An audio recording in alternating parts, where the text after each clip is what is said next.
Avec Sepela TV, besoin que tu aies ma banyongo ezate. Pour pas na biso nyongo ezalate. Ça peut faire un mois que foutite, fouta 15 livres na autopélicio. Ça peut faire 6 mois que foutite, fouta 15 livres na autopélicio. Même plus de 1 an, ça c'est plus de 1 an, non, foutate au kanisi kozana nyonga makasi.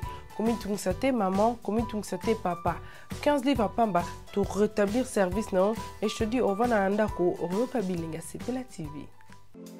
Salut, c'est moi, votre soeur Nissa, à 100% grâce. Naël, ici, c'est pas un ballon, na good news, me soucie.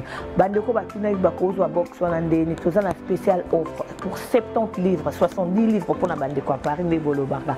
Aux U-Box, na ba chaîne ya Congo, tozana B1, tozana ba télé 50, ba chaîne nyonso yo lingi kotala. Au niveau de la chaîne à ba français et zana 4, ba chaîne en anglais, voire même ba chaîne ya ba anglais, ya ba movie, ba sport. Aux gens de chaîne sur la musique, na 70 livres seulement, na abonnement gratuit il y a 1 mois. Après, chaque mois, au bando foot 15 livres, il y a pamba, il y a boye kozanga te, opa o kalate ou melate sila nango, zoa box na yo.